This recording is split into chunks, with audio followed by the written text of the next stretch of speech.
How's it going, everybody? It's Charlie and welcome back to another video on the Chatting Leeds YouTube channel. Hope everyone's doing alright today as always. So then, we're back with another instalment of Bite-Size Leeds, all the latest goings on in the wonderful world of Leeds United Football Club. But just before I do get into it, as always, people, make sure you hit the like button. Please subscribe and share your thoughts and opinions in the comments section down below. And make sure that you check out our sponsors at superleadsforex.com. And let's get into the video.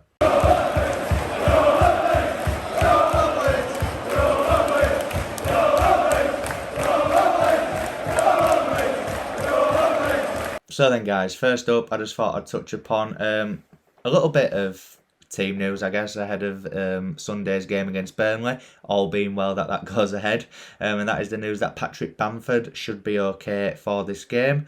I know that it was rumoured that Dan James and Pascal Struijk could have been okay for the Liverpool game on Boxing Day as well, but the reason why I thought I'd touch upon Patrick Bamford is that every Leeds United fan knows how important he is to the way that we like to play. He's part of the spine of our team, maybe from the goalkeeper up to attack. You know, I'd say the spine of our team is probably Meslier, Llorente, Phillips, Bamford. It's like all straight down the middle. I think Bamford's pressing from the front has been hugely missed so far this season. He has contributed with 2 goals, which sadly he is our second highest goal scorer behind Rafinha, I think, or his joint with Rodrigo. So it is huge and it's vital that we get Patrick Bamford in this team as soon as possible. And I think the Burnley game will be a perfect opportunity for him to come back in. I think if he'd have come back against Liverpool or against Aston Villa, I feel like there may have been a lot of pressure on him. But Burnley is a team that I feel like he can really get at.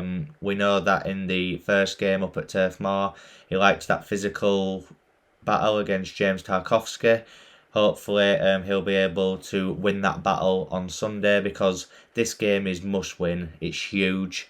We need to be beating these teams around us at the moment, and if we've got Patrick Bamford up front, then we've got a huge chance. So I, for one, cannot wait to see him back in action. Up next then, people, it's something that don't really want to think about even happening, or that I definitely don't want to happen, but I feel like we need to be realistic with what's going to happen come the end of this season. And apparently Leeds United, when I say apparently, this hasn't been confirmed, it's just something I've seen and I just wanted to touch upon it. Apparently Leeds United have already started to look for our next coach should Bielsa leave at the end of the season. I know it's something that most Leeds United fans don't want to happen. There are a few crazy, like, brain dead people that want him gone. But, you know, I can understand based on our form so far this season, but if you look at what he's done for this football club, I never want to see him leave. But we have to be realistic, and I think no matter where Leeds United finish this season, I think this is going to be Bielsa's last season. And apparently we've already started to look at a coach called Diego Martinez, Spanish coach. I'll be honest, I don't know a lot about the guy. I don't know a lot about the clubs who he's managed. But if Leeds United are looking at it, Bielsa, I think, will have some sort of say in who takes over, because I don't think he would want to leave us in a bad state and under a crap manager. So he must play a similar type of way. He must have similar philosophies and ways of thinking and ways in adapting his footballing tactics. But like I said at the beginning of this bit, guys, you know, I don't want to see Marcelo Bielsa leave this club. But when he does, I at least want the club to be left in good hands. And I think whoever it is, whether it's Diego Martinez, whether it's whoever that they go for, I just hope that is a coach that plays a similar type of way.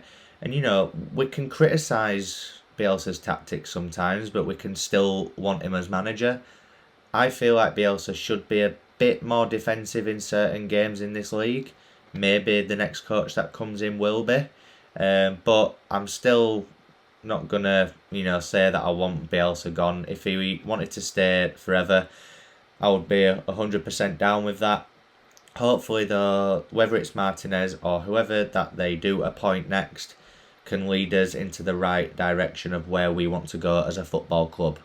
And finally, to end this instalment of Bite-Size Leeds, people, just thought I'd touch upon a player that I did speak about in my last upload. This is how quick things can change in football in terms of transfers. I touched upon a midfielder from Red Bull Salzburg by the name of Brendan Aaronson, who I thought looked like a very good midfielder, and if he had have joined Leeds, I would have been more than on board with it. But apparently Salzburg have made a statement saying that they will not be selling Aaronson in the January window, obviously because they have progressed in the Champions League, and they feel that obviously he is a key player in their squad and they want him in those hard games, which is more than understandable. Another one bites the dust. There will be other midfielders that Leeds United get linked with. There's the likes of John Swift, Ross Barkley. I think there was a West Brom player linked with us. There was Ainsley Maitland-Niles, but he looks like he's going to Roma now. There's going to be lots of players that Leeds United get linked with in the January window. It's just about identifying the right ones. Aaronson would have been an amazing signing for Leeds United. I feel like he would have done well in our system. But I can fully understand the reasons why Salzburg would want to keep him, because they want him in Europe. There's some really tough teams in that Champions League, and if they are to progress, they're going to want their best possible team, and he fits right into that team. From what I've seen of him on YouTube and highlight reels and stuff on Twitter, he does look like a real top talent, so I can understand why they do want to keep him. But as I've said a few times already, Leeds United need to get the signings right in this window. It's imperative, it's vital that we sign the right players, whether it's midfielders, defenders, attackers, whoever.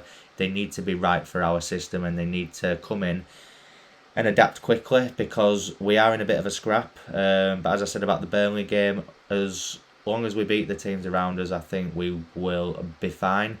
But all that kind of depends on key players coming back and the right signings in the January window. But like I said, there will be other midfielders linked with Leeds. It's just about who we actually sign on the dotted line. So then guys, that brings us to the end of this instalment of Bite-Size Leeds. I really hope you've enjoyed it. As I said at the beginning, please hit a like on the video. Please subscribe if you're brand new as well. I know that there's people who are watching that aren't subscribed. It's free, just hit the subscribe button. It'll really help me out, guys, and it would be really much appreciated. Share your thoughts and opinions in the comment section down below, and make sure that you also check out our sponsors at superleadsforex.com, and I'll see you in the next video, people. Thank you very much for watching, as always. Go and visit our sponsors, superleadsforex.com, and see for yourself how you could start making a 20 to 30% return of your money every month, and on a 100% hands-free audio pilot